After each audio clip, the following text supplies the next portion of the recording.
Will be monitoring your activity. 1 month ನಲ್ಲಿ ನೀವು ಏನೇನು ಕೆಲಸ ಮಾಡಿದ್ರಿ ಈ ದಿಶೆಯಲ್ಲಿ ಅನ್ನೋದನ್ನ ರಿಪೋರ್ಟ್ ಮಾಡಿ. ಸಬ್ಮಿಷನ್ ಸರ್ ಲಾಸ್ಟ್ 6 ಮಂತ್ ಇಂದ ಸರ್ ಅಥವಾ 1 ವರ್ಷದಿಂದ ನಾನು ಬಂದಾಗಿಂದ ಹಿಡಿದು ಎಲ್ಲೆಲ್ಲಿ ಬ್ಲಾಕ್ ಸ್ಪಾಟ್ಸ್ ಇದಾವೆ ಸರ್, ಎಲ್ಲೆಲ್ಲಿ ಕಚರ ಹಾಕ್ತಿದ್ದಾರೆ ಸರ್, ನಾನೆಲ್ಲ ರಿಮೂವ್ ಮಾಡಿಸಿ ಎಲ್ಲಿ ಚೇರ್ಸ್ಗಳನ್ನು ಹಾಕ್ಸಿದ್ದೀನಿ ಸರ್. ಸಾಕಷ್ಟು ಕಡೆ ರಂಗೋಲಿಗಳನ್ನು ಬಿಡಿಸಿದ್ದೀನಿ ಸರ್, ಮಾಡಿಸಿದ್ದೀನಿ ಸರ್. ಮತ್ತು ಭಾಳಷ್ಟು ಕಡೆ ಫ್ಲವರ್ಸ್ಗಳನ್ನು ನಾನು ಹಾಕ್ಸಿದ್ದೀನಿ ಸರ್. ಸೊ ಈ ವೇದಿಕೆ ಮೂಲಕ ಅವ್ರು ಸೆನ್ಸಿಟೈಸ್ ಮಾಡಿ ಅವ್ರ ದಾರಿ, ಅವರು ನಮ್ಮ ಊರು ಅನ್ನುವಂಥ ಹೆಮ್ಮೆ ಅವರಲ್ಲಿ ಬರಲಿ. ಇದು ನಮ್ಮೂರು, ನಮ್ಮ ಅಂಗಳ ಇದ್ದಂಗೆ, ನಮ್ಮ ಮನೆ ಇದ್ದಂಗೆ, ಊರಂದ್ರೆ ಮನೆ ಇದ್ದಂಗೆ ಸ್ವಚ್ಛ ಇಡಬೇಕು. ಇಲ್ಲದೆ ಇದ್ರೆ ಏನಾದ್ರೂ ವ್ಯಾಜ್ಯ ಬಂದ್ರೆ ನೀವೆಲ್ಲರೂ ಕೂಡಿ ಏನ್ ಪ್ರಯತ್ನ ಮಾಡಿದ್ರು ಜೀವ ಉಳಿಸಕ್ಕಾಗೋದಿಲ್ಲ. ಅವಾಗ ಆಯ್ತಾ? ಸಾಂಕ್ರಾಮಿಕ ಕಡೆಗೆ ಒಂದು ಶೆಡ್ ಮಾಡಿಕೊಟ್ಟಿದ್ದಾರೆ, ಒಂದು 15-16 ಶೆಡ್ ಮಾಡಿಕೊಟ್ಟಿದ್ದಾರೆ. ಶೆಡ್ ಅನ್ನು ಕೂಡ ನಾವು ಸಂಡೇ ಮೊನ್ನೆ ಹೋಗಿ ವಿಸಿಟ್ ಮಾಡಿದ್ವಿ ಬೆಳಗ್ಗೆ 7 ಶೆಡ್ ಎಲ್ಲ ಕಿತ್ಕೊಂಡು ಹೋಗಿದ್ದಾರೆ. ಶೆಡ್ ಅಲ್ಲಿ ಯಾರೂ ಇಲ್ಲ. ಅಲ್ಲಿ ಸುಮಾರಾಗಿ ರಸ್ತೆಯಲ್ಲಿ ಒಂದು 100-150 ಜನ ವೆಜಿಟೇಬಲ್ ವೆಂಡರ್ಸ್ ಅಲ್ಲಿ ಹಾಕಿರ್ತಾರೆ. ಅವರಿಗೆ ಈ ಚಳಿಗಾಲದಲ್ಲಿ ಮತ್ತು ಬೇಸಿಗೆದಲ್ಲಿ ಏನು ತೊಂದರೆ ಆಗ್ಲಿಕ್ಕಿಲ್ಲ. ಬಟ್ ರಿಮೈನಿಂಗ್ ಮಳೆಗಾಲದಲ್ಲಿ ಭಾಳ ತ್ರಾಸ ಆಗ್ತಿದೆ. ಇದನ್ನು ಅವ್ರು ಮಾಡ್ತಾ ಇಲ್ಲ. ಇದನ್ನು ಉಮೇಶ್ ಅವರಿಗೆ ನಾನು ನಿನ್ನೆ ಕೇಳಿದಾಗ ಅವ್ರಿಗೆ ಅವರು ದಾವಾ ಹಾಕಿದ್ರು ನಮ್ಮ ಮೇಲೆ, ನಾವು ಗೆದ್ದಿದ್ದೇವೆ. ಈಗ 4 ಕೋಟಿ ಅನುದಾನ ಬಿಡುಗಡೆ ಆಗಿದೆ. ಅದನ್ನ ಶೀಘ್ರದಲ್ಲಿ 3 ಅಂತಸ್ತಿನ ಕಟ್ಟಡವನ್ನು ಮಾಡ್ತೀವಿ ಅಂತ ಕೂಡ ಸಾಕಷ್ಟು ಹೇಳಿದ್ದಾರೆ. ಅಟೆಂಡೆನ್ಸ್ ಕೂಡ ಹೇಳಿದ್ದಾರೆ. ಏನಂತಂದ್ರೆ ನಾವು 1ನೇ ತಾರೀಕಿಗೆ January 1 ಬಂದಿದ್ದೇವೆ, ನಾವು 4th ಹೋಗಿದ್ವಿ ವಿಸಿಟ್ಗೆ. 4 ದಿನ ಆದ್ರೂ ಕೂಡ ಬೆಡ್ಶೀಟ್ ಮೇಲೆ ಕವರ್ ಚೇಂಜ್ ಮಾಡ್ತಾ ಇಲ್ಲ, ಪಿಲೋ ಕವರ್ ಅಂತೂ ಇಲ್ಲವೇ ಇಲ್ಲ. ಆಮೇಲೆ ಊಟಕ್ಕೆ ಸಂಬಂಧಪಟ್ಟಂತೆ ದಿನ ಮಧ್ಯಾಹ್ನ 1 ಗಂಟೆಗೆ ಊಟ ಬರ್ತದೆ ಟೆಂಡರ್ ಮುಖಾಂತರವಾಗಿ. ನಿಮ್ಮ ಮಹಿಳಾ ಹೆರಿಗೆ ಆಸ್ಪತ್ರೆಯಿಂದ ಅಲ್ಲಿ ಮಾಡ್ತಾ ಊಟ ಮಾಡಿ ರೆಡಿ ಮಾಡ್ತಾರೆ, ಇಲ್ಲೂ ಕೂಡ ಕೊಡ್ತಾರಂತೆ. ನಾವು ಅವತ್ತು ಸುಮಾರು 1:55 ಮಧ್ಯಾಹ್ನ 1:55 ಇದ್ರೂ ಕೂಡ ಸಾಕಷ್ಟು ರೋಗಿಗಳು ಹೇಳಿದ್ರು, ಸರ್ 1 ಗಂಟೆಗೆ ಊಟ ಬರಬೇಕಾಗಿತ್ತು, ಇದುವರೆಗೂ ಊಟ ಬಂದಿಲ್ಲ, ತಡ ಮಾಡಿದ್ದಾರೆ ಅಂತ. ಅಲ್ಲಿ ಮೆನ್ಯೂ ಪ್ರಕಾರವಾಗಿ ಚಪಾತಿ, ಅನ್ನ, ಪಲ್ಯ ಎಲ್ಲ ಸಾರು ಹೊಂದಿದೆ, ಬಟ್ ಚಪಾತಿ ಕೊಡ್ತಾ ಇಲ್ಲ ಅಂತೇಳಿ ಕಂಪ್ಲೇಂಟ್. ಮತ್ತೆ ಇನ್ನೊಂದಂದ್ರೆ ಆ ಟೆಂಡರ್ ಕರೆದಂಥವರು ಪ್ಲೇಟ್ ಕೊಡ್ತಾ ಇಲ್ಲ, ಓನ್ಲಿ ಕೇವಲ ಡಿಸ್ಪೋಸಬಲ್ ಪ್ಲೇಟ್ ಕೊಡ್ತಾರೆ. ಅಲ್ಲಿ ಏನಾಗ್ತಿದೆ ಸಂದರ್ಭ ಅಂತಂದ್ರೆ ರೋಗಿಗಳು ಬಂದಿರೋದು ತಮ್ಮ ರೋಗ ನಿವಾರಣೆ ಮಾಡ್ಕೊಳ್ಳಿಕ್ಕೆ. ಅವ್ರಿಗೆ ನೀವು ಊಟ ಕೊಟ್ಟ ತಕ್ಷಣ ಊಟ ಮಾಡಿ ಅಲ್ಲೇ ಚೆಂದ ಬಿಡ್ತಾರೆ ಕಿಟಕಿಯಿಂದ. ಒಂದೊಂದು ಕಿಟಕಿ ಹತ್ರ ಸುಮಾರಾಗಿ 150-250 ಪ್ಲೇಟ್ಸು ಮುಸುರಿ ಅಷ್ಟೇ ಬಿದ್ದಿದೆ. ಆ ಮುಸುರಿ ತೆಗಿಲಿಕ್ಕೆ ಒಂದು 4 ಆಳು ಬೇಕಾಗ್ತದೆ. ಅದು ಇವತ್ತು ಸ್ವಚ್ಛತೆ ಅಂತೂ ಇಲ್ಲವೇ ಇಲ್ಲ. ಮತ್ತು ಸುಮಾರು ನಾವು ಕೇಳಿದಾಗ ಸುಮಾರು 5,000ವರೆಗೂ ಕೂಡ ಇದ್ದಾರೆ ಸರ್. ಡೀನ್ ಡಾಕ್ಟರ್ ಸಂತೋಷ್ ಬಂದಿದ್ರು ಕೂಡ ಕಳೆದ 3 ತಿಂಗಳಿಂದ ಪೇಮೆಂಟ್ ಆಗಿಲ್ಲ. ನಂತರ ಇಮಿಡಿಯೇಟ್ ಆಗಿ ನಾವು ನಾವೇ ಫೋನ್ ಮಾಡಿಸಿದ್ವಿ ನಮ್ಮ ಕಡೆಯಿಂದ. ಅಕ್ಟೋಬರ್ ಡಾಕ್ಟರ್ ಶಿವಕುಮಾರ್ ಅಂತ ಅಕ್ಟೋಬರ್ ಪೇಮೆಂಟ್ ಆಗಿದೆ ಅಂತ ಹೇಳಿದ್ರು. ನವೆಂಬರ್ ಡಿಸೆಂಬರ್ ಪೇಮೆಂಟ್ ಆಗಿಲ್ಲ. ಅಡಿಗೆ ಮಾಡೋರು ಕೂಡ ಕೊಬ್ಬಳಿಂದ ಬಂದಿದ್ರು ಅಡಿಗೆ ಮಾಡಕ್ಕೆ. ಅವರು ತಾಯಿ ಮಗ ಅಡಿಗೆ ಮಾಡ್ತಾ ಇದ್ದಾರೆ, ಅವ್ರಿಗೆ 10,500 ರೂಪಾಯಿ ಕೊಡ್ತಾರಂತೆ. ಅವ್ರಿಗೂ ಕೂಡ 3 ತಿಂಗಳಿಂದ ಪೇಮೆಂಟ್ ಆಗ್ತಾ ಇಲ್ಲ. HR is not given as per standards for district hospitals. Either nanದೇನು ಕರೆಂಟ್ HR ಇದೆ, this is of a taluk hospital with an extended wing sir. ಅಂದ್ರೆ ಈಗ ನಾನು 610 ಬೆಡ್ಸ್ ರನ್ ಮಾಡ್ಬೇಕು ಸರ್ ಮೆಡಿಕಲ್ ಕಾಲೇಜ್ ಪ್ರಕಾರ. ಇಲ್ಲಿ 300 ಬೆಡೆಡ್ ಡಿಸ್ಟ್ರಿಕ್ಟ್ ಹಾಸ್ಪಿಟಲ್ ಅಂತ ಇದೆ sir. But HR is of taluk hospital sir. ಅಂದ್ರೆ ತಾಲೂಕು ಹಾಸ್ಪಿಟಲ್ಗೆ ಎಷ್ಟು ಬೇಕು HR ಅಷ್ಟೇ ಇದೆ ಸರ್. ಬರೀ ಬೋರ್ಡ್ ಚೇಂಜ್ ಮಾಡ್ಕೊತ ಹೋಗಿದೆ ಅಂತ.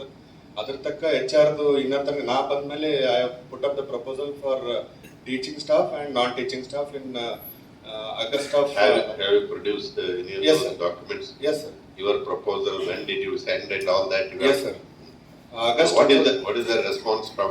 I had asked for 700 non-teaching staff, sir. I was given only 100, sir. Adannu nanaga September of last year bandide, but there is no mention of the funds to be given for those 100, sir. So I have put up the request again for funding those 100 posts as well as creation of new 500 posts which are pending from the last proposals.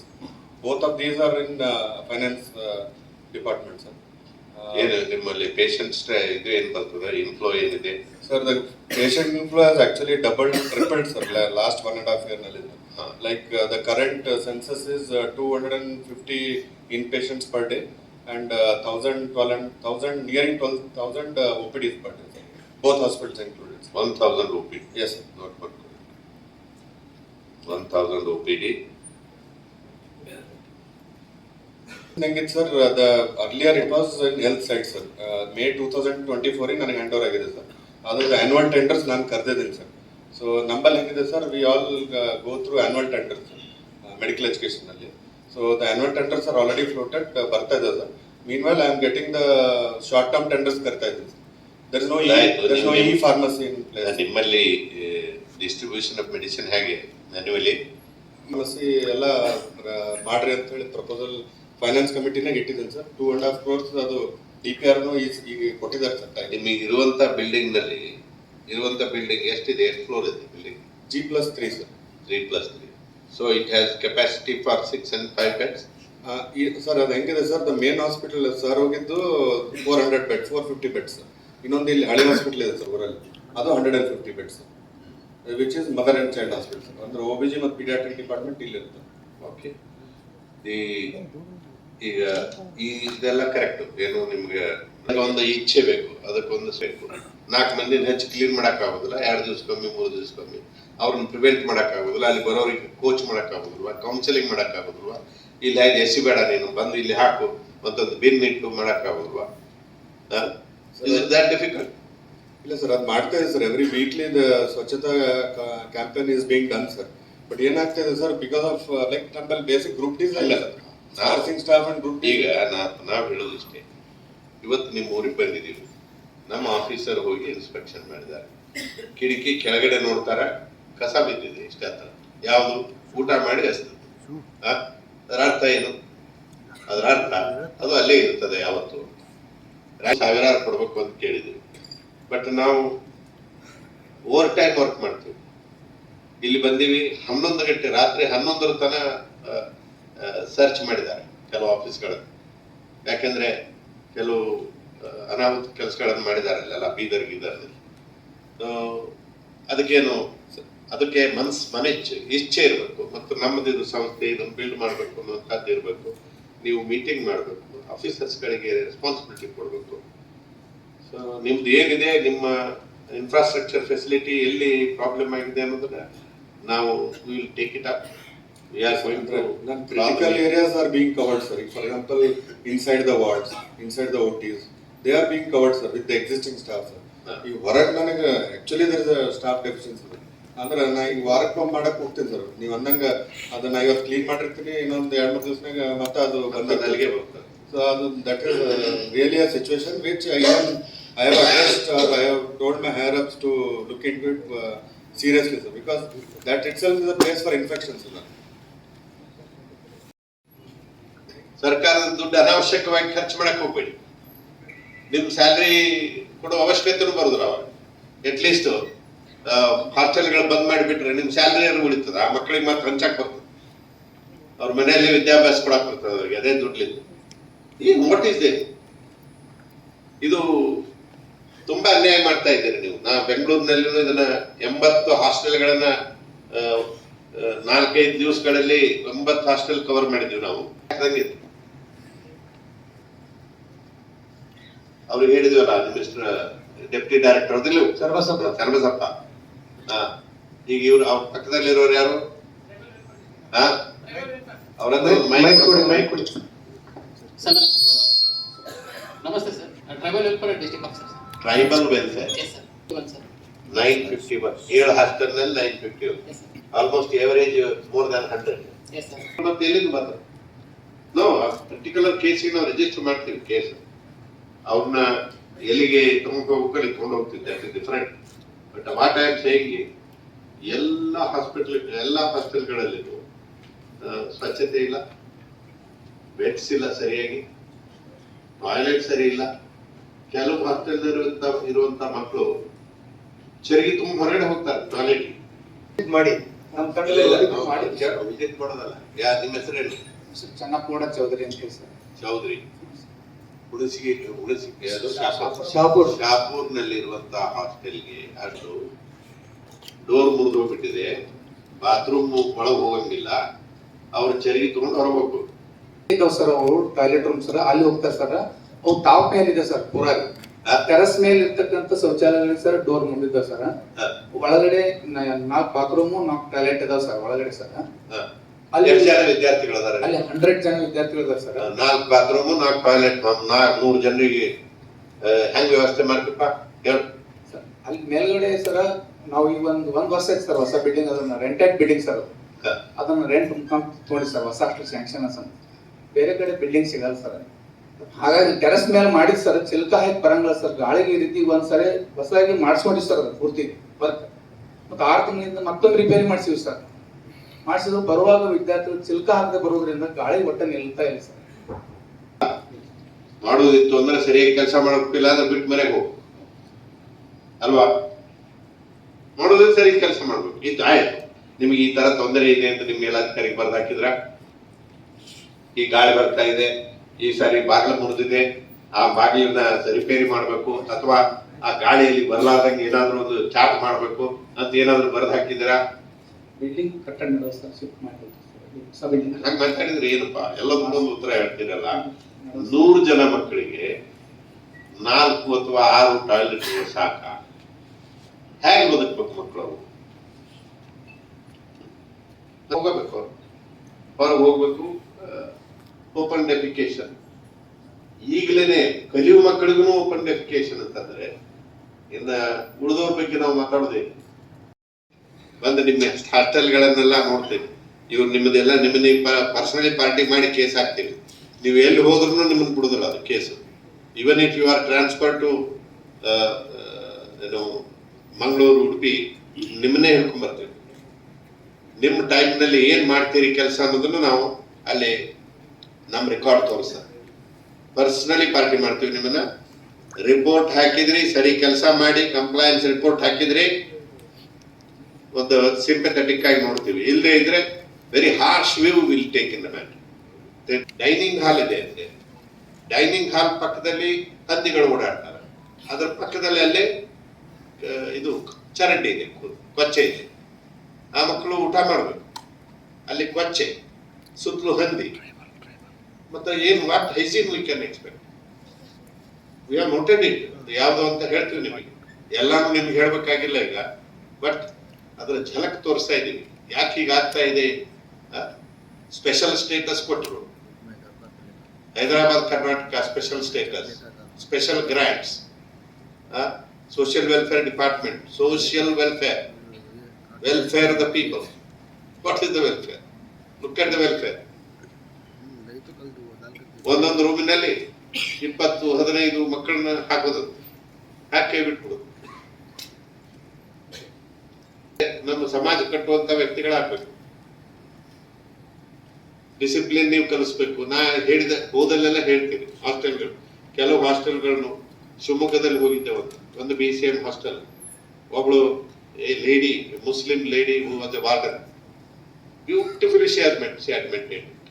ಆ ಟಾಯ್ಲೆಟ್ಗಳು ಎಷ್ಟು clean ಇತ್ತು, ಯಾವ ರೀತಿ ಅವರಿಗೆ ಮಕ್ಕಳಿಗೆ discipline ಕಲಿಸಿದ್ರು, ಅವರವರ ಇದರಲ್ಲಿ prayer, extra curricular activities, parents ಅನ್ನು ಕರೆಸೋದು, ಎಷ್ಟು ಸಿಸ್ಟಮೆಟಿಕ್ ಆಗಿ ಮಾಡ್ತಿದ್ರು. ಪೇಟ್ರಿಯಾಟಿಕ್ ವಿಷಯಗಳನ್ನ ಡಿಸ್ಕಸ್ ಮಾಡೋದು.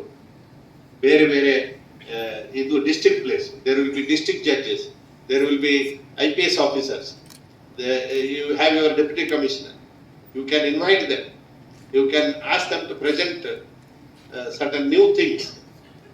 ಅವರಿಗೂ ಮುಂದೆ IAS ಮಾಡೋದು, IPS ಮಾಡೋದು, ದೊಡ್ಡ ದೊಡ್ಡ ಇಂಜಿನಿಯರ್, ಡಾಕ್ಟರ್ಸ್, ಲಾಯರ್ಸ್, ಜಡ್ಜಸ್ ಆಗುವಂತ ಒಂದು ವಿಷನ್ ಅವ್ರಿಗೆ ಬರುವಂತ ಮೋಟಿವೇಟ್ ಮಾಡೋದು. ಇಂಥವೆಲ್ಲ ಪ್ರೋಗ್ರಾಮ್ಗಳನ್ನ ಹಾಕ್ಬೇಕು. ಒಂದು ರೂಮ್ನಲ್ಲಿ 30 ಜನ ಹಾಕಿ ಕುಡಿಸಿದ್ರೆ ಏನ್ ಮಾಡಕ್ಕಾಗ್ತದೆ ನೀವು? So think about that. ಸರಿ, ನಾನು ಇದನ್ನು ಸ್ವಚ್ಛ ಮಾಡಿ, ಇದ್ದದ್ದನ್ನು ಸ್ವಚ್ಛ ಮಾಡ್ರಿ ಮೊದಲು. ಆ ನಂತರ ಮತ್ತೊಂದು ಹೊಸ ಬಿಲ್ಡಿಂಗು ಅಥವಾ ಇನ್ನೊಂದು ಬಾಡಿಗೆ ಬಿಲ್ಡಿಂಗು ತಗೊಳ್ಳುವಾಗ ನಿಮ್ಮ ರಿಕ್ವೈರ್ಮೆಂಟ್ ಎಷ್ಟಿದೆ? 100 ಮಂದಿ ಇದ್ದಲ್ಲಿ 4 ಬಾತ್ರೂಮ್ ಇದ್ದಂತ ಬಿಲ್ಡಿಂಗ್ ತಗೊಳಕ್ ಹೋಗ್ಬೇಡ್ರಿ. ಅವ್ನಿಗೆ ಹೇಳ್ರಿ, ನಿನ್ನ ಬಾಡಿಗೆ ಕೊಡ್ತೀವಿ, ಕಟ್ಟಿಸ್ಕೊಡು ಟಾಯ್ಲೆಟ್. ಆ ಕಂಡೀಷನ್ ಹಾಕಿ ಟಾಯ್ಲೆಟ್ ಕಟ್ಟಿಸ್ಕೊಂಡ್ರೆ ಅಲ್ಲಿ ಅಕ್ಯುಪೆನ್ಸಿ ಮಾಡ್ಬೇಕು. ಮಕ್ಕಳಿಗೆ ಕಿಟ್ ಹಂಚ್ತಾ ಇದ್ರಂತ. ಏನು ಒಂದಿಷ್ಟು, ಒಂದು ಬಾಚಣಿಕೆ, ಒಂದೇನೋ ತಲೆಗೆ ಹಾಕೊಳ್ಳೋದು, ಒಂದು ಸ್ಕಾರ್ಫ್ ಎಲ್ಲ ಸೇರಿ ಒಂದು 200-250 ರೂಪಾಯಿದು ಐಟಮ್ಸ್ ಅವು ಒಂದು ಬಾಕ್ಸ್ ಅಲ್ಲಿ. ಅದಕ್ಕೆ 1000 ಗಟ್ಟಲೆ ದುಡ್ಡು ತಗೋತಾರೆ. 1500-2000 ಅದನ್ನು ಪಾಕೆಟ್ಗೆ ಹಾಕು. ಸೊ ಹಾಗಂತ ದರಡೆ ಅಲ್ವಾ ಇದು? ಇಂತಹ ವ್ಯವಹಾರಗಳನ್ನು ಮಾಡಿದವರು PC ಆಕ್ಟ್ ಕೆಳಗೆ, ನಮ್ಮಲ್ಲಿ ಪ್ರಿವೆನ್ಷನ್ ಆಫ್ ಕರಪ್ಷನ್ ಆಕ್ಟ್ ಅಂತೀವಿ. ಪ್ರಿವೆನ್ಷನ್ ಆಫ್ ಕರಪ್ಷನ್ ಆಕ್ಟ್ ಕೆಳಗಡೆ ಕ್ರಿಮಿನಲ್ ಕೇಸ್ ಹಾಕ್ತೀವಿ. ಈ ಕಡೆ ಲೋಕಾಯುಕ್ತ ಆಕ್ಟ್ ಕೆಳಗಡೆ ನಿಮ್ಮ ಡಿಸಿಪ್ಲಿನರಿ ಆಕ್ಷನ್ ತಗೊಂಡು ನಿಮ್ಮನ್ನ ಸರ್ವಿಸ್ ಇಂದ ಹೊರಗೆ ಹೋಗುವಂಗ, ಸರ್ವಿಸ್ ಇಂದ ತೆಗೆದು ಹಾಕುವಂಗ ವ್ಯವಸ್ಥೆ ಮಾಡಿ. Be aware of this. Don't take things for granted. SP, DSP, inspectors ಎಲ್ಲ ಇದ್ದಾರೆ. ನೀವೇನ್ ನಡೀತದೆ ಅನ್ನೋದು ನಮಗೆ ಇನ್ಫಾರ್ಮೇಶನ್ ಬರ್ತದೆ. ಪ್ರತಿ ಜಿಲ್ಲೆಯದೂ ಇನ್ಫಾರ್ಮೇಶನ್ ನಾವು ಕಲೆಕ್ಟ್ ಮಾಡ್ತೀವಿ, ಕೇಸ್ಗಳನ್ನು ಮಾನಿಟರ್ ಮಾಡ್ತೀವಿ. ನಮ್ಮಲ್ಲಿ 25,000 ಕೇಸ್ ಇದಾವೆ, ಬಟ್ ಸ್ವಲ್ಪ ಜನ ಇದೆ. ಆದ್ರೆ ಯಾವ ಮುಂದೊಂದು ನೆವ ಹೇಳಕ್ ಹೋಗಿಲ್ಲ ಆಯ್ತಾ. ಅವ್ರು ಕೊಡ್ತಾರೋ ಬಿಡ್ತಾರೋ ಬಿಟ್ಟಿದ್ದಾರೆ. ನಾವು ಇರುತ್ತಾನೆ ಕೆಲಸ ಮಾಡ್ತಾ ಹೋಗ್ತೀವಿ, ಮನೆಗೂ ತಗೊಂಡು ಹೋಗ್ತೀವಿ, ಮನೆಯಾಗ್ಲೂ ಮಾಡ್ತೀವಿ, ಇಲ್ಲಿನೂ ಬರ್ತೀವಿ, 7 ಗಂಟೆ ತನಕ ಕೆಲಸ ಮಾಡಿ ಹೋಗ್ತೀವಿ ಆಯ್ತಾ. ಯಾಕಂದ್ರೆ ಅವ್ರ ಹತ್ರ ದುಡ್ಡಿಲ್ಲ, ಹೊಸ ಬಿಲ್ಡಿಂಗ್ ನಿಮ್ಗೆ ಕೊಡೋದಿಲ್ಲ. ಹಳೆ ಬಿಲ್ಡಿಂಗ್ ನಲ್ಲಿ ಇದ್ದೀರಿ, ಅದರಲ್ಲಿ ಏನ್ ರಿಪೇರಿ ಮಾಡ್ಕೊಳ್ಳಿಕ್ಕಿದೆ, ಹೇಗೆ ನೀವು ಅದನ್ನ ರೂಪ ಮಾಡ್ಕೋಬೇಕಿದೆ ಮಾಡ್ಕೊ. ಪಾರ್ಟಿ ಮಾಡೋದಿಲ್ಲ ಇದ್ರಲ್ಲಿ, ಯಾಕಂದ್ರೆ ಬರೀ ನಿಮ್ಮನ್ನೇ ಹಿಡಿದ್ರೆ ಏನಾಗುತ್ತೆ, ಏನೂ ಆಗುದಿಲ್ಲ. ಅಲ್ಲಿ ಹಿಡಿತೀವಿ ನಾವು, ಯಾರು ಹಿಡಿಬೇಕು ಅವ್ರನ್ನ ಹಿಡಿತೀವಿ. ಯಾಕೆ ನಡೆಸ್ತೀರಿ ಹಾಸ್ಟೆಲ್ಗಳನ್ನ ಕೇಳ್ತೀವಿ. ಅವ್ರು ನೆಪ ಮಾತ್ರಕ್ಕೆ ಹಾಸ್ಟೆಲ್ ನಡೆಸಿ ದುಡ್ಡೆಲ್ಲ ಹೊಡೆದು ಸ್ವಾಹ ಮಾಡಿ ಮಕ್ಕಳಿಗೆ ಒಂದು ನಮೂನ ಪ್ರಾಣಿಗಳ ತರ ಮಕ್ಕಳನ್ನ ಟ್ರೀಟ್ ಮಾಡಿದ್ರೆ ಹೇಗೆ ನೋಡಿ. ಇದೆಲ್ಲ ಈ ತನ ಹೋದೆ, ಅವ್ರಿಗೆ ತಿಳಿಸಿ ಹೇಳಿದೆ, ಅವ್ರಿಗೆ ಈ ತರ ಇದೆ, ಗಂಭೀರ ಇದೆ ಅಂತ ಹೇಳಿದೆ. ಅವ್ರು ಮಾಡ್ಲಿಲ್ಲ, ನಾನೇನ್ ಮಾಡ್ಲಿ ಅಂತ ನಾನೇ ಕೇಸ್ ಹಾಕ್ತೀನಿ, ಒಂದು ಕ್ರಿಮಿನಲ್ ಕೇಸ್ ಹಾಕ್ತೀನಿ ನಿಮ್ಮ ಮೇಲೆ. ಆ ಮಕ್ಕಳಿಗೆ ಹಿಂಸೆ ಕೊಡ್ತಾ ಇದ್ದೀರಿ, ನೀವು ಕೂಡ ಅದಕ್ಕೆ ಸಪೋರ್ಟ್ ಮಾಡ್ತೀರಿ ಅಂತ ಕ್ರಿಮಿನಲ್ ಕೇಸ್ ಹಾಕ್ತೀನಿ, ಡಿಸಿಪ್ಲಿನರಿ ಆಕ್ಷನ್ ಇನಿಷಿಯೇಟ್ ಮಾಡ್ತೀನಿ. ಅವಾಗ ನೀವು ಈಗ ಹೀಗೆ ಯಾಕೆ ಮಾಡಿದಿರಿ, ನಂದೇನ್ ತಪ್ಪು ಅಂತ ಓಡಿ ಬರ್ತೀರಿ ನೀವು. ಅವಾಗ ನೋಡ್ರಿ, ನೀವು ಹೋಗಿ ನೋಡಿ ಹಾಗಿತ್ತು ಅಂದ್ರೆ ನೀವು ಈಗ ಅವನಿಗೆ ನೋಟಿಸ್ ಕೊಡ್ತಿದ್ರೆ ಕೊಡ್ಬೇಕು, ಮೇಲಾಧಿಕಾರಿಗೆ ಹೇಳ್ಬೇಕು, ಪೇಮೆಂಟ್ ನಿಲ್ಲಿಸ್ಬೇಕು. You stop the aid, ask him to do it, stop the aid. ನೀವು ಬರೋದು ಹಾಕಕ್ ಬರೋದಿಲ್ಲ ನಿಮಗೆ.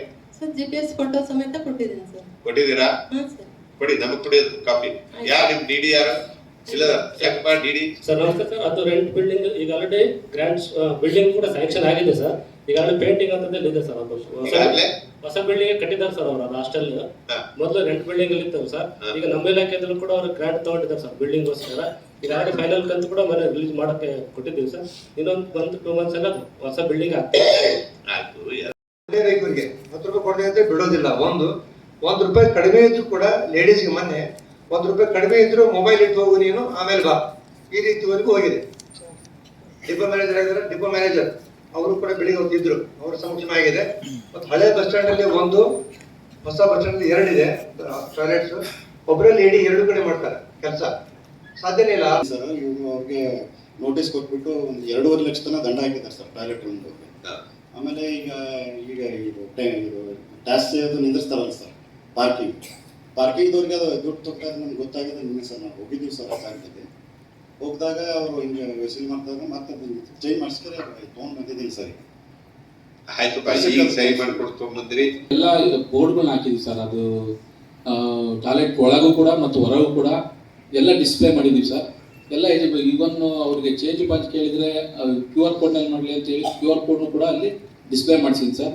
ಆದರೂ ಜನಗಳು ಅದನ್ನ ಅಟ್ಲೀಸ್ಟ್ ಅದನ್ನ ಓದಾದರೂ ಅಟ್ಲೀಸ್ಟ್ ಅವರು ತರ್ಕ ಮಾಡಿ ಹುಡ್ದಂಗೆ ಬರ್ಬೋದು ಸರ್. ಸರ್ ಮುಂದೆ ಹೋಗಿ ನಿಲ್ತೀವಿ ಸರ್, ಅವ್ರು ನಮ್ಮ ಮುಖ ಸಹಿತ ಎತ್ತಿ ನೋಡೋದಿಲ್ಲ, ಬರಿತಿರ್ತಾರೆ, ಏನಾರ ಯಾಕೆ ಬಂದೆಪ್ಪ ಅಂತ ಕೇಳ್ತಾರೆ. ಹಿಂಗೆ ಸರ್ ಇವತ್ತಿಲ್ಲಪ್ಪ, ಇವತ್ತು ಆಗೋದಿಲ್ಲ, ನಮ್ಮ ಹತ್ರ ಇವತ್ತಿಲ್ಲ, ನೀವು ಹೋಗು. ನನ್ನ ಮುಖಾನು ನೋಡ್ಲಿಲ್ಲ ಸರ್, ಅವ ಹೋಗಂತಾನ. ಎಷ್ಟು ಬೇಜಾರಾಗ್ತದೆ. ಅವನು ನಮ್ಮ ಹತ್ರ ಬಂದಾನಂದ್ರೆ ನಮ್ಮ ಹತ್ರ ಒಂದು ಅಧಿಕಾರ ಕೊಟ್ಟಿದ್ದಾರೆ, ಒಂದು ಜವಾಬ್ದಾರಿ ಕೊಟ್ಟಿದ್ದಾರೆ, ಅವ್ನ ಕೆಲಸ ಮಾಡೋಣ. ಯಾರೋ ಒಬ್ರು ಬಂದಾರೆ, ಬನ್ರಿ ಕೂತ್ಕೊಳ್ಳಿ, ಸೇರಿದೆ ಕೂತ್ಕೊಳ್ಳಿ, ಏನು ಹೇಳಿ, ನಿಮ್ಮ ಕೆಲಸ ಏನು ಹೇಳಿ, ಒಂದು ಮಾತು ನಮ್ಮ ಕಡೆಯಿಂದ ಆದ್ರೆ ಮಾಡೋಣ, ಆಗದೆ ಇದ್ರೆ ತಿಳಿಸಿ ಹೇಳೋಣ, ಸಮಾಧಾನದಿಂದ ವಾಪಸ್ ಹೋಗ್ತಾರ. ಈ ತರದ ಒಂದು ಸಭ್ಯತೆ ಇರ್ಬೇಕು ಮನುಷ್ಯನ ಹತ್ರ. ಅಷ್ಟು ಇರದೇ ಇದ್ರೆ ನಾವು ಮನುಷ್ಯರೇ ಅಲ್ಲ. ಬೇಕಾದಷ್ಟು ಜನ ಬರಲಿ, ಟೈಮ್ ಮನಸ್ಸಿತ್ತು ಅಂದ್ರೆ ಟೈಮ್ ಸಿಗ್ತದೆ. ಅವ್ರನ್ನ ಕೂಡಿಸಿ ತಿಳಿಸಿ ಹೇಳಿ ಅವ್ರಿಗೆ ಏನು ಮಾಡೋದಿದ್ರು ಮಾಡಿ ಕೊಟ್ಟು ಕಳಿಸ್ಬಿಟ್ರೆ ಎಂಥ ಒಂದು ತೃಪ್ತಿ ಸಿಗ್ತದೆ. ಆ ಥರ ಆಗ್ಬೇಕು ನಿಮ್ಮ ಆಫೀಸ್ ಮಿಸ್ಟರ್. ಇರ್ತಕ್ಕಂಥ ವ್ಯಕ್ತಿ ಜೀವಂತಿದ್ದಾರೆ, ಅವ್ರು ಸತ್ತಾರ ಅಂತೇಳಿ ಡೆತ್ ಸರ್ಟಿಫಿಕೇಟ್ ಕೊಟ್ಟಿದ್ದಾರೆ ಅಂತ ಅಷ್ಟು ಹೆಸರು ಹೇಳಿದ್ದಿಲ್ಲ ಅವರು. ಆಮೇಲೆ ನಾವು ಸುಮಾರು 15-20 ನಿಮಿಷ ಅಲ್ಲೇ ಇದ್ವಿ. ಕಾರಲ್ಲಿ ಹೋಗ್ತಾ ಇದ್ದಾಗ ಆ ವ್ಯಕ್ತಿ ಬಂದ ಮುಂದೆ ಬಂದರು, ಬಂದು ಹೇಳಿದ್ರು ಸರ್ ನಾನೇ ಆ ವ್ಯಕ್ತಿ. ಆಮೇಲೆ ನಾ ಸತ್ತೇನೆ ಅಂತೇಳಿ ಅವ್ರು ಇದು ಕೊಟ್ಟಿದ್ದಾರೆ ಡೆತ್ ಸರ್ಟಿಫಿಕೇಟು. ವಿಶೇಷ ತಹಶೀಲ್ದಾರ್ ಹುಣಸಗಿ, ಅವ್ರ ಹೆಸರು ಹೇಳಿಲ್ಲ ಅವರು. ಆ ಬಗ್ಗೆ FIR ಕೂಡ ಆಗಿದೆ, ಇನ್ವೆಸ್ಟಿಗೇಷನ್ ನಡೀತಾ ಇದೆ. ಚಾರ್ಜ್ ಶೀಟ್ ಹಾಕಿಲ್ಲ ಸರ್, ಅವ್ರ ಮೇಲೆ ಕ್ರಮ ತಗೋಬೇಕಂತೇಳಿ ಇದನ್ನ ಹೇಳಿದ್ದಾರೆ. ಅಂದ್ರೆ ಈ ರೀತಿ ಒಂದು ಸಂದರ್ಭ, ಇದು ಒಂದು ಉದಾಹರಣೆ. ಆ ಸಮಸ್ಯೆ ಅದ್ರ ಬಗ್ಗೆ ಸಾಕಷ್ಟು ಹೇಳಿದ್ದಾರೆ. ನಿನ್ನೆ ಒಂದು ಮೀಟಿಂಗ್ ಮಾಡೋಣ, ತಹಶೀಲ್ದಾರ್ ಅವರು ಯಾವುದೂ ಮಾಡೋದಿಲ್ಲ, ಕೇಳಿದ್ದಕ್ಕೆ ಕೇರ್ಲೆಸ್ ಆಗ್ತದೆ. ಸಿಬ್ಬಂದಿಗಳು ಕೂಡ ಅಷ್ಟೇ, ಯಾವುದೇ ಕೆಲಸ ಮಾಡ್ತಾ ಇಲ್ಲ ಸರಿಯಾಗಿ. ಸತ್ತಾವನು ಬದುಕಿದವನು ಸತ್ತಿದ್ದಾನೆ ಅಂತ ಸರ್ಟಿಫಿಕೇಟ್ ಕೊಡ್ಬೇಕಾದ್ರೆ ನೋಡಿ, ಅದು ಎಲ್ಲಿಂದ ಬರ್ತದದು ವಿಚಾರಣೆ. ವಿಲೇಜ್ ಅಕೌಂಟೆಂಟ್ ಲೆವೆಲ್ ಇಂದ ಬರ್ಬೇಕು. ಅಲ್ಲಿಂದ ಬಂದು ರೆವಿನ್ಯೂ ಇನ್ಸ್ಪೆಕ್ಟರ್ ಇಂದ ಬಂದು ಮುಂದೆ ತಹಸೀಲ್ದಾರ್ ತನ ಬಂದು ಅವರು ಸರ್ಟಿಫೈ ಮಾಡಬೇಕು. ಯಾವ ರೀತಿ ವ್ಯವಸ್ಥಿತವಾಗಿ ದುರ್ವ್ಯವಹಾರ ನಡೆದಿದೆ ಅನ್ನೋದು ಇದ್ರ ಮೇಲೆ ಗೊತ್ತಾಗ್ತದೆ. ಆದ್ರಿಂದ ಇದು ಏನ್ ತೋರಿಸ್ತದೆ ಅಂತಂದ್ರೆ ಕ್ರಿಮಿನಲ್ ಇಂಟೆಂಟ್ ತೋರಿಸ್ತದೆ. ಇಂಥವ್ರನ್ನ ಉಗ್ರವಾಗಿ ಟ್ರೀಟ್ ಮಾಡಬೇಕು. ಸ್ವಲ್ಪ ನೀವು ಅದನ್ನ ಎಂಕ್ವೈರಿ ಮಾಡಿ. ಡಿಫಂಕ್ಟ್ ಆಗಿದೆ, 50% ಲೆಸ್ ದನ್ 50% ವರ್ಕ್ ಮಾಡ್ತಾ ಇದೆ. RO ಪ್ಲಾಂಟ್ ಹಳ್ಳಿಗಳಿಗೆ ಕ್ಲೀನ್ ಡ್ರಿಂಕಿಂಗ್ ವಾಟರ್ ಕೊಡ್ಬೇಕಾದದ್ದು ನಿಮ್ ಕರ್ತವ್ಯ. 10 ಲಕ್ಷ ರೂಪಾಯಿ ಒಂದೊಂದು ಹಳ್ಳಿಗೆ ಖರ್ಚು ಮಾಡಿ ಡ್ರಿಂಕಿಂಗ್ ವಾಟರ್ನ ಪ್ಲಾಂಟ್ ಅನ್ನ ಕೊಟ್ಟಿದ್ದೀರಿ. ಈಗ 50% ಗಿಂತ ಹೆಚ್ಚಿಗೆ ಅವು ಡಿಫಂಕ್ಟ್ ಆಗಿದೆ. ಕೆಲವು ಹಳ್ಳಿಗಳಲ್ಲಿ ಫ್ಲೋರೈಡ್ ಕಂಟೆಂಟ್ ಇರುವ ನೀರಿದೆ, ಕೆಲವು ಹಳ್ಳಿಗಳಲ್ಲಿ ನೈಟ್ರೇಟ್ ಕಂಟೆಂಟ್ ಇರುವಂತ ನೀರಿದೆ, ಕೆಲವು ಹಳ್ಳಿಗಳಲ್ಲಿ ಬೇರೆ ಕಂಟ್ಯಾಮಿನೇಷನ್ ಇರ್ತದೆ. ಸೊ ಮಾಡ್ಬೇಕಾಕೆ ಆಗಿತ್ತು ಅಂತಂದ್ರೆ ನಿಮ್ಮ ಕೈಯಿಂದ ಇದನ್ನ RO ಪ್ಲಾಂಟ್ಗಳನ್ನು ನಾವು ಸರಿಯಾಗಿ ರಿಪೇರಿ ಮಾಡಕ್ ಆಗುದಿಲ್ಲ. ಇವು ಒಂದ್ಸಾರಿ ಹಾಕಿ ಬಿಟ್ಟು ಬಿಡ್ಬೋದು, ಮತ್ತೆ ಅದನ್ನ ನೋಡಕ್ ಹೋಗುದಿಲ್ಲ ನಾವು ಅನ್ನೋ ಮನಸ್ಥಿತಿ ಇತ್ತಂದ್ರೆ ಮಾಡ್ಬೇಕಾಗಿತ್ತು. ಎಷ್ಟು ದುಡ್ಡು ಖರ್ಚಾಯ್ತು, ಕೋಟಿಗಟ್ಟಲೆ ದುಡ್ಡು ಖರ್ಚು ಮಾಡಿ ಇನ್ಸ್ಟಾಲ್ ಮಾಡಿ ವಿಜಯಪುರ ತಗೊಳ್ಳಿ, ಯಾದಗಿರಿ ತಗೊಳ್ಳಿ, ಕಲಬುರಗಿ ತಗೊಳ್ಳಿ, ಬೀದರ್ ತಗೊಳ್ಳಿ. ಇಷ್ಟನ್ನು ನನ್ನಲ್ಲಿ ಅಂಕಿಅಂಶ ಬಾಯ ಹಾಕಿದೆ ನನಗೆ. ಕೆಲವು ಕಡೆ 70% ಡಿಫಂಕ್ಟ್ ಇದೆ. ಸೊ ಇವರಲ್ಲಿ ಮೋರ್ ದನ್ ಅರೌಂಡ್ 60% ಇರಬೇಕು, 60% ಡಿಫಂಕ್ಟ್ ಇದೆ. ಅವುಗಳನ್ನ ರಿಪೇರಿ ಮಾಡಕ್ ಕೇಳಿದ್ರೆ ಸರ್ 10 ಕೋಟಿ ರೂಪಾಯಿ ಆಗ್ತದ, ರಿಪೇರಿ ಮಾಡಕ್ ಬರೋದಿಲ್ಲ. ಅಂದ್ರೆ 10 ಲಕ್ಷ ರೂಪಾಯಿ ಹಾಕಿ ಅದನ್ನ ಖರ್ಚು ಮಾಡಿ ತಗೊಂಡು ಬಂದು ಇಟ್ಟು ಯಾವನೋ ಒಬ್ಬ ಅದನ್ನ ಗ್ಲಾಸ್ ಹೊಡೆದು ಮಷಿನ್ ಕಿತ್ಕೊಂಡು ಹೋಗಿದ್ದಾನೆ. ಕೆಲವು ಸಣ್ಣ ಪುಟ್ಟ ರಿಪೇರಿ ಮಾಡಿದ್ರೆ ಕೆಲಸ ಆಗ್ಬೋದು, ಅಂತಾವಿದ್ರೂ ಮಾಡಿಲ್ಲ. ಹೀಗಾಗಿ ಕುಡಿಯುವ ನೀರಿನ ವ್ಯವಸ್ಥೆ ಹಳ್ಳಿಗಳಲ್ಲಿ ಈ ಭಾಗದಲ್ಲಿ ಬಹಳಷ್ಟು ಗೊಂದಲವಾಗಿ ಕಾಣ್ತಾ ಇದೆ. ಇಷ್ಟು ಮಾಡಿದ್ದೀನಿ. 2-3 ಸಾರಿ ನಿಮ್ಮ ಚೀಫ್ ಎಕ್ಸಿಕ್ಯೂಟಿವ್ ಆಫೀಸರ್ನ ಬೆಂಗಳೂರಿಗೆ ಕರೆಸಿದ್ದೀನಿ. ಇವರು ಆ ಕಮಿಷನರ್ ಬರಕ್ಕೆ ಹೇಳಿದ್ದೆ. ಅವರು ಅವತ್ತು ಏನಿದೆ ಅಸೆಂಬ್ಲಿ ಇತ್ತು ಅಂತ ಚೀಫ್ ಇಂಜಿನಿಯರ್ ಕಳಿಸಿದ್ರು. ಸೀರಿಯಸ್ ಆಗಿ ನೋಟ್ ತಗೊಂಡು ಒಂದು ಆರ್ಡರ್ ಮಾಡಿದ್ದೀರಿ. ನೀವೇನ್ ಮಾಡಿದಿರಿ ಅಂತ ಅನ್ನೋದನ್ನ ಅಲ್ಲಿಂದ ಇಲ್ಲಿವರೆಗೆ ಏನ್ ಮಾಡಿದಿರಿ, ಮುಂದೆ ಏನ್ ಮಾಡ್ಬೇಕು ಅಂತ ಮಾಡಿದಿರಿ ಹೇಳಿ. Sir, after the hearing on 17 December in Bangalore, sir, on that day, out of total 471 units in the district, sir, that day 247 were not working, 224 were working. Sir, as on today, we have prepared 28 RO plants. So today, 252 RO units are working, sir. 219 are not working, sir. So we have, sir, initially targeted minor repairing, which is below 2 lakhs.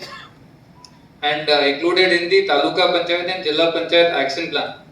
ಮತ್ತೆ ಅಲ್ಲಿ ತಗೊಂಡು approval ತಗೊಂಡು sir we have repaired 28 RO plants. Okay, what is your next plan? Sir ತಮಗೆ ಮುಂಚೆ submission ಮಾಡಿದೀವಿ sir ಸರ್ಕಾರಕ್ಕೆ. ಈಗ secretary ಸರ್ಗಿನೂ ಮಾತಾಡಿದೀವಿ sir. World bank ಇಂದ ಎಕ್ಸ್ಟರ್ನಲಿ ಏಡೆಡ್ ಪ್ರಾಜೆಕ್ಟ್ ಅಲ್ಲಿ ಸುಮಾರು 2900 RO ಪ್ಲಾಂಟ್ ಇಡೀ ಸ್ಟೇಟ್ ಅಲ್ಲಿ ಸರ್ ಅವರು ಆಕ್ಷನ್ ಪ್ಲಾನ್ ಅಪ್ರೂವಲ್ ಮಾಡ್ತಾ ಇದ್ದಾರೆ. ಸೊ ಅಲ್ಲಿ ಸರ್ ನಮ್ಮದು ಕೆಲವೊಂದು RO ಪ್ಲಾಂಟ್ಸ್ ಕೂಡ ಕವರ್ ಆಗುತ್ತೆ ಅಲ್ಲಿ. ರಿಪೇರಿ ಮಾಡಿಸಿದೆ 28 ಮಾಡಿಸಿ 258 ವರ್ಕಿಂಗ್ ಅದಾವ.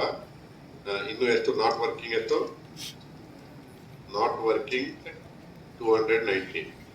Now I was expecting you to come up with some kind of a project where next 1 month to next 2 months ಅಲ್ಲಿ ಇನ್ನೊಂದು 10-15 ಮಾಡ್ತೀನಿ, ಆ ನಂತರ ಇನ್ನೊಂದೆಷ್ಟು ತಗೊಳ್ತೀನಿ. I will identify. If I were to be in your place, I will identify villages which are looming large and target those villages, make some resources, provide ಒಂದು coming 2-3 months ನಲ್ಲಿ ಇನ್ನೊಂದು 20-25 6 villages ಗಳನ್ನು ಕವರ್ ಮಾಡ್ತೀರಾ? Yes sir. ಅದೇ scientist team ತಗೊಂಡು ಹೋಗಿದ್ದೇವೆ sir. Scientist recommend ಮಾಡಿದ್ದಾರೆ ಅಂದ್ರೆ ಉಸುಕು ಮಿಶ್ರಿತ ಮಣ್ಣಲ್ಲಿ ಆಕ್ಚುಲಿ ಅದು ರೆಕಮೆಂಡೆಡ್ ಗ್ರೌಂಡ್ ನಟ್ ಅದು ಬೆಳಿಬೋದು ಸರ್. ಬಟ್ ಅವರು ರೈತರು ಏನ್ ಮಾಡಿದ್ದಾರೆ ಹತ್ತಿ ಬೆಳಿತಾರೆ ಸರ್. ಸೊ ಹಾಗಾಗಿ ಅದು ಸ್ವಲ್ಪ ಸಮಸ್ಯೆ ಆಗಿದೆ ಸರ್. ಇಳುವರಿ ಕಡಿಮೆ ಇದೆ ಅಷ್ಟೇ ಸರ್. ಆಮೇಲೆ ಮೇನ್ ಇವ್ರದ್ದು ಪ್ಯೂರ್ ಮ್ಯಾನೇಜ್ಮೆಂಟ್ ಪ್ರಾಕ್ಟೀಸಸ್ ಇಲ್ಲ ಇಲ್ಲ ಇಲ್ಲ ಸರ್. ಒಟ್ಟು ಕಾಯಿ ಆಗಿತ್ತಾ? ಆಗಿತ್ತು ಸೊ 2 ಸಾರಿ ಪಿಕಪ್ ಮಾಡ್ಕೊಂಡಿದ್ದಾನೆ ಅವನು. ಹೌದು ಸರ್. ಆಮೇಲೆ ಅವರು ಮ್ಯಾನೇಜ್ಮೆಂಟ್ ಕೀಟ ಮತ್ತು ಇದು ಬಾಧೆಯನ್ನು ಕಂಡು ಬಂದಿದೆ ಅಂತ ಕೊಟ್ಟರು sir. Actually it's mainly due to poor management practice ಅಂತ ಆಗಿದೆ ಸರ್. ಆಯ್ತು. ಈ ಕೇಸ್ನಲ್ಲಿ ಅವನು ನೀವು ಸೈಂಟಿಸ್ಟ್ ಈ ನಿಮ್ಮ ಪೆಸ್ಟಿಸೈಡ್ಸ್ ಅಂಗಡಿಯಲ್ಲಿ ಫೇಕ್ ಔಷಧಿಗಳನ್ನು ಮಾರಾಟ ಮಾಡ್ತಾರೆ. ಅವನು ಒಬ್ಬ ಕಂಪ್ಲೇಂಟ್ ಫೇಕ್ ಔಷಧಿ ಬಾಟ್ಲನ್ನೇ ಹಿಡ್ಕೊಂಡು ನನ್ನ ಹತ್ರ ಬಂದು ಕಂಪ್ಲೇಂಟ್ ಹಾಕಿದ್ದಾರೆ. ನಾನು ನಿಮ್ಮ ಅಧಿಕಾರಿಗಳನ್ನ ಕರೆದು ಅವರಿಗೆ ಕೆಲಸ ಹಚ್ಚಿದ್ದೆ. ಹೋಗಿ ರೇಡ್ ಮಾಡಿ ಅವ್ರ ಈ ಅಂಗಡಿಗಳನ್ನು ರೇಡ್ ಮಾಡ್ರಿ, ಹೋಗಿ ಸೀಸ್ ಮಾಡ್ರಿ, ಸ್ಯಾಂಪಲ್ ಸೀಸ್ ಮಾಡ್ರಿ. ಸ್ಯಾಂಪಲ್ ಸೀಸ್ ಮಾಡಿ ಇಲ್ಲ ಸರ್ ನಮಗೆ ನಾವೇ ಇದು ಮಾಡಕ್ ಬರೋದಿಲ್ಲ, ಚೆಕ್ ಮಾಡಕ್ ಬರೋದಿಲ್ಲ, ನಾವು ಅದಕ್ಕೆ ಕಾನೂನು ಪ್ರಕಾರ ಬೇರೆ ಲ್ಯಾಬಿಗೆ ಕಳಿಸ್ಬೇಕು, ಕೇಸ್ ರಿಜಿಸ್ಟರ್ ಮಾಡಬೇಕು, ಕೋರ್ಟಿಂದ ಡೈರೆಕ್ಷನ್ ತಗೋಬೇಕು, ಅದೆಲ್ಲ ಏನೋ ಹೇಳಿದ್ರು ಅವರು. ಅದೆಲ್ಲ ಮಾಡ್ಲಿಕ್ಕಾಗಿರು ಅವರು ಕೂಡ ಒಪ್ಕೊಂಡು ನಿಮ್ಮ ಅಧಿಕಾರಿಗಳು ಏನಂತ ಮೊದಲು 2 ಲೇಡೀಸ್ ಇದ್ರಲ್ಲಿ ladies and they were sharp enough and conscientious also. ಅವರಿಗೂ ನೋವು ಅನಿಸ್ತು, ಈ ತರ ರೈತರಿಗೆ ಹಾನಿ ಆಗ್ತಾ ಇದೆ ಸರ್, ನಾವು ಕೊಡ್ತೀನಿ ಅಂತ ಹೇಳಿದ್ರು. ಅದಕ್ಕೆ ಕೇಸ್ ರಿಜಿಸ್ಟರ್ ಮಾಡಿದ್ರು. ಈ so called fake seeds produce ಮಾಡೋ ನೋಡಿ ಎಂತ ಒಂದು ಪ್ರಮಾದ ಆಗತ್ತೆ ಅಂದ್ರೆ ಅವನು ಅದ್ರ ಮೇಲೆ ಡಿಪೆಂಡ್ ಆಗುತ್ತೆ. ಈ ಹತ್ತಿನೇ ತಗೊಳ್ಳಿ, ನೀವೇನು ಹೇಳಿದಿರಿ ಅದು ಸರಿನೋ ತಪ್ಪೋ ನೋಡೋಣ. ಪೆಸ್ಟಿಸೈಡ್ಸ್ ಹೊಡಿತಾನೆ, ಕಾಯ್ತಾನೆ. ಸೊ ಅದು ಇಷ್ಟತ್ರ ಆಗ್ಬೇಕಾದ್ರೆ ಒಂದು ಕನಸು ಕಾಣ್ತಾನೆ, ಒಂದು 50 ಕ್ವಿಂಟಲ್ ಆಗ್ತದೆ, 100 ಕ್ವಿಂಟಲ್ ಆಗ್ತದೆ ಅಂತ. ಅದು ನೋಡ್ಕೊಂಡು ಮತ್ತೆ ಮಗನಿಗೆ ಒಂದು ಮೋಟರ್ ಬೈಕ್ ಕೊಡಿಸ್ತಾನೆ ಅಥವಾ ಒಳ್ಳೆ ಶಾಲೆಯಲ್ಲಿ ಸೀಟ್ ತಗೊಳ್ತಾನೆ. ನೋಡ್ತಾ ಅದು ಬಂಜರವಾಗಿ ಹೋಗ್ಬಿಟ್ರೆ ಅದಕ್ಕಾಗಿ ಡೆತ್ ಇಂಪಾರ್ಟೆಂಟ್ ಚಾಪ್ಟರ್. ಆ ಚಾಪ್ಟರ್ನಲ್ಲಿ ಒಂದು ಫಂಡಮೆಂಟಲ್ ಡ್ಯೂಟಿ, ಅದರಲ್ಲಿ 16 ಇದೆ. ಒಂದರ ಬಗ್ಗೆ ವಿಶ್ಲೇಷಣೆ ಮಾಡೋಣ. ಒಂದು ಏನ್ ಹೇಳ್ತದೆ ಅಂದ್ರೆ every citizen has got a fundamental duty to strive to achieve excellence in the sphere of his activity. ತಾನು ಯಾವ ರಂಗದಲ್ಲಿ ಕೆಲಸದಲ್ಲಿ ತೊಡಗಿದಾನೋ ಆ ರಂಗದಲ್ಲಿ ಅವನು ಶ್ರೇಷ್ಠತೆಯನ್ನು ಸಾಧಿಸಿ ತೋರಿಸಬೇಕು. ಇದು ಪ್ರತಿಯೊಬ್ಬ ನಾಗರಿಕನ ಕರ್ತವ್ಯ ಅಂತ ಹೇಳ್ತಾರೆ. ಇದರಲ್ಲಿ ಹೌಸ್ ವೈಫ್ನು ಬಂತು, ಸ್ಟೂಡೆಂಟ್ ಬಂದರು, ಲೆಕ್ಚರರ್ ಬಂದರು, ಜಡ್ಜ್ ಬಂದರು, ಲೋಕಾಯುಕ್ತ ಬಂದರು, ಡೆಪ್ಟಿ ಕಮಿಷನರ್ ಬಂದರು, ಅಗ್ರಿಕಲ್ಚರ್ ಆಫೀಸರ್ ಬಂದರು, ಪತ್ರಿಕಾ ರಂಗದವರು ಬಂದರು, ಎಲ್ಲರೂ ಬಂದರು. ತಮ್ಮ ಲೇಬರ್, ಫಾರ್ಮರ್ ಎಲ್ಲರನ್ನ ಹಿಡ್ಕೊಂಡು ತಮ್ಮ ವೃತ್ತಿ ರಂಗದಲ್ಲಿ ಶ್ರೇಷ್ಠತೆಯನ್ನು ತೋರಿಸ್ಬೇಕಾದದ್ದು ಅವನ ಮೂಲಭೂತ ಕರ್ತವ್ಯ. ಮೀಡಿಯೋಕರ ಕೆಲಸ ಮಾಡೋದಲ್ಲ. ನಾವು 10:30 ಬರ್ಬೇಕಾಗಿತ್ತು, 10:30 ಬಂದೀವ್ರಿ, 5 ಗಂಟೆಗೆ ಹೋಗ್ಬೇಕಾಗಿತ್ತು, ಹೋಗಿವಿ. ಹಂಗಲ್ಲ. ಶ್ರೇಷ್ಠತೆಯನ್ನು strive to achieve excellence. Strive, not try to achieve excellence. Try ಮಾಡೋದಂದ್ರೆ ಆದಷ್ಟು ಪ್ರಯತ್ನ ಮಾಡೋದು. ಸ್ಟ್ರೈವ್ ಅಂದ್ರೆ ರಿಲೆಂಟ್ಲೆಸ್ ಆಗಿ ಪ್ರಯತ್ನ ಮಾಡೋದು. Relentless effort is called strive. So tahsildar, clerk, peon, ನಮ್ಮ ಫೀಲ್ಡ್ ನಲ್ಲಿ ನಾವು ಏನ್ ಕೆಲಸ ಮಾಡಬೇಕಿದೆಯಲ್ಲ ಅದನ್ನ ಎಕ್ಸಲೆಂಟ್ ಆಗಿ ಪರ್ಫಾರ್ಮ್ ಮಾಡಬೇಕು. ಯಾಕೆ ಅನ್ನೋದನ್ನ ಹೇಳ್ತಾರೆ ಅದರಲ್ಲಿ. Because individual performance leads to collective performance. Individual excellence leads to collective excellence and collective excellence takes the nation to the great heights. ನಾವೀಗ ಶ್ರೇಷ್ಠ ಭಾರತ ನಿರ್ಮಾಣ ಮಾಡಬೇಕು, ಶ್ರೇಷ್ಠ ಒಂದು ಅಡ್ಮಿನಿಸ್ಟ್ರೇಟಿವ್ ಸಿಸ್ಟಮ್ ನಿರ್ಮಾಣ ಮಾಡಬೇಕು, ಶ್ರೇಷ್ಠ ಲೋಕಾಯುಕ್ತ ಸಿಸ್ಟಮ್ ನಿರ್ಮಾಣ ಮಾಡಬೇಕು, ಶ್ರೇಷ್ಠ ಪತ್ರಿಕಾ ರಂಗ ನಿರ್ಮಾಣ ಮಾಡಬೇಕು, ಶ್ರೇಷ್ಠ ಜುಡಿಷರಿ ನಿರ್ಮಾಣ ಮಾಡಬೇಕು ಅಂತ ವಿಚಾರ ಇತ್ತು ಅಂದ್ರೆ ಪ್ರತಿಯೊಬ್ಬನು ಅದರಲ್ಲಿ ತೊಡಗಿದಂತ ಪ್ರತಿಯೊಬ್ಬನು ತನ್ನ ಕರ್ತವ್ಯದಲ್ಲಿ ಶ್ರೇಷ್ಠತೆಯನ್ನು ಸಾಧಿಸಬೇಕು. ಅದನ್ನು ಸಾಧಿಸಿದಾಗ ಕಲೆಕ್ಟಿವ್ ಎಕ್ಸಲೆನ್ಸ್ ಆಗ್ತದೆ. ನೇಷನ್ಸ್ ವಿಲ್ ಬಿ ಪ್ರಕಾಶಮಾನವಾಗಿ ಬೆಳೆದು ನಮ್ಮನ್ನು ಯಾರು ಹಿಡಿಯಕ್ಕಾಗೋದು. ಯಾಕಂದ್ರೆ ಅಷ್ಟು ಜನ ಇದೀವಿ ನಾವು. We can beet anybody in this great world. ಆಯ್ತು. ಜಿಲ್ಲಾಡಳಿತದ ಯಾವುದಾದ್ರು ಒಂದು ಕಚೇರಿ ಕೊಟ್ಟರೆ ಅಲ್ಲಿ ಬಂದು ವಿಸಿಟ್ ಮಾಡ್ಕೊಂಡು ಹೋದಾಗ ಮೇನ್ ಪೇಷಂಟ್ ವಯಸ್ಕ ಪೇಷಂಟ್ ಇದ್ದಾರೆ 71 ವಾರಲ್ಲಿ ಯುದ್ಧದಲ್ಲಿ ಇದ್ದವರು ಇದ್ದಾರೆ. ಮತ್ತೆ ಮೇಲಾಗಿ ಏನಪ್ಪಾ ಅಂತಂದ್ರೆ ಕೆಲವೊಬ್ಬರಿಗೆ ಕಾಲಿನ ಪ್ರಾಬ್ಲಮ್ ಇದೆ ಸರ್, ಅಂತವ್ರಿಗೆ ಕೂಡ ಒಂದು ಒಳ್ಳೇದಾಗುತ್ತೆ ಅಂತ ಬಂದಿರೋದು. ಅಡ್ರೆಸ್ ಮಾಡಿ ಕೊಡಿ ಈ ವಿಷಯದಲ್ಲಿ. ರೆಫರ್ ಮಾಡಿ ಯಾವ್ದಕ್ಕೆ ರೆಫರ್ ಮಾಡಿ, ಇವತ್ತಿನ ಡಿಸ್ಕಷನ್ ರೆಫರ್ ಮಾಡಿ. As directed by the honourable Lokayukta ಮನವಿಯನ್ನು ಸಲ್ಲಿಸ್ತಾ ಇದ್ದೀವಿ. ನಮ್ಮ ಮನವಿಯನ್ನು ಕಾನೂನು ಪ್ರಕಾರ ಕಂಪ್ಯಾಷನೇಟ್ ಆಗಿ ನೋಡಿ ಕ್ರಮ ಕೈಗೊಳ್ರಿ ಅಂತ ಬರೆದು ಕೊಡಿ. ಅವ್ರು ನಿಮಗೆ ಅದ್ರ ಮೇಲೆ ಏನ್ ಆಕ್ಷನ್ ಕೊಡ್ತಾರೆ ಅಂತ ನಮಗೆ ರಿಪೋರ್ಟ್ ಮಾಡಿ. ಮಾಡ್ತೀರಾ? ಕಲಬುರಗಿ ಇದೆ ಸರ್. ಇಲ್ಲಿ ಅದು ಬಾಯಿ ಮಾತಿನಿಂದ ಹೇಳಿದ್ರೆ ಅದೆಲ್ಲ ಆಗುದಿಲ್ಲ. ಮುಂದೆ ನೀವು ಕಂಪ್ಲೇಂಟ್ ಆಗ್ತದ ಬಂದು ನನ್ನ ಹತ್ರ ಕಂಪ್ಲೇಂಟ್ ಸರ್. ಇನ್ನೊಂದು ಡಾಕ್ಯುಮೆಂಟ್ ಆದ್ಮೇಲೆ ಬಂದು ಖರೀದಿ ಮಾಡಿರೋ ಸೈಟ್ ಸರ್. ಅದ್ರ ಬಗ್ಗೆ 5 ವರ್ಷದಿಂದ ಸರ್ ನಾನು ಜಿಲ್ಲಾಡಳಿತಕ್ಕೆ ತಿರುಗಾಡ್ತಾ ಇದ್ದೇನೆ. ಸಂಬಂಧಪಟ್ಟ ನಗರಾಭಿವೃದ್ಧಿ ಪ್ರಾಧಿಕಾರದ ಕರ್ನಾಟಕ ರಾಜ್ಯಾದ್ಯಂತ ನಾನು ರೆಪ್ರೆಸೆಂಟೇಷನ್ ಕೊಡಿ. ಆಲ್ರೆಡಿ ಕೇಸ್ ಕೂಡ ರಿಜಿಸ್ಟರ್ ಆಗಿದೆ ಸರ್. ಬನ್ನಿ, ಯಾರು ಅದಕ್ಕೆ ಯಾರು ಪ್ರತಿವಾದಿ ಯಾರಿದ್ದಾರೆ? ಪ್ರತಿವಾದಿ ಸರ್ ನಮ್ಮ ವೈಫ್ ಹೆಸರಿಂದ ಇದೆ, ನಮ್ದೇ ಸ್ವಂತ ಸರ್. ಪ್ರತಿವಾದಿ ಯಾರಿದ್ದಾರೆ? ಪ್ರತಿವಾದಿ ಸರ್ ನಗರಾಭಿವೃದ್ಧಿ ಪ್ರಾಧಿಕಾರದವರು, ಹುಣಸಗಿ ನಾರಾಯಣಪುರ ಜಿಲ್ಲಾ ಮುಖ್ಯ ರಸ್ತೆನೇ ಆಕ್ಯುಪೈ ಮಾಡ್ಕೊಂಡಿದ್ದಾರೆ ಸರ್. ಕೇಸ್ ಕ್ರಮ ಕೈಗೊಳ್ರಿ ಅಂತ ಹೇಳ್ತಾರೆ ಸರ್. ಅದು ಏನಲ್ಲಿ ವಿಸಿಟ್ ಮಾಡಿ ಕರೆಕ್ಟ್ ಆದಂತ ನೀವು pass rejecting your request. It has to be challenged before the court. Okay.